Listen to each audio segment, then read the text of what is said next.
ناظرین السلام علیکم ورحمۃ اللہ وبرکاتہ۔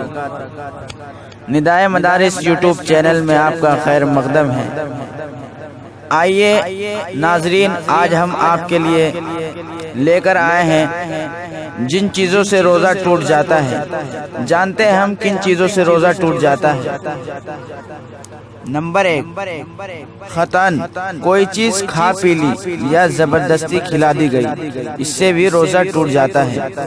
روزہ یاد تھا مگر کلی کرتے ہوئے یا ناک میں پانی چڑھاتے ہوئے بے اختیار کچھ پانی حلق سے اتر جائے تو روزہ ٹوٹ جاتا ہے۔ نیند میں کسی نے پانی منہ میں ڈال دیا اور پی گیا تو روزہ ٹوٹ گیا۔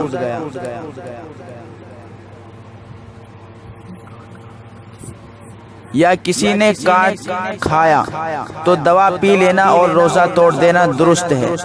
ایسے ہی اگر ایسی پیاس لگے کہ ہلاکت کا ڈر ہو تو بھی روزہ توڑ ڈالنا درست ہے۔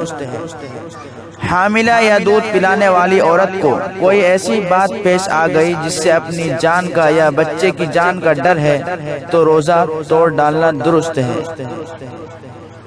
کوئی سخت کام کرنے کی وجہ سے بے حد پیاس لگ گئی اور اتنی بےتابی ہو گئی کہ اب جان کا خوف ہے تو روزہ توڑ دینا درست ہے اور بعد میں قضا لازم ہے، لیکن قصداً بلا ضرورت ایسا کام کرنا گناہ ہے۔ البتہ اگر محتاج ہے، نفقہ کا کوئی اور انتظام نہیں اور ایسا کام کرنے پر مجبور ہو تو گناہ بھی نہ ہوگا۔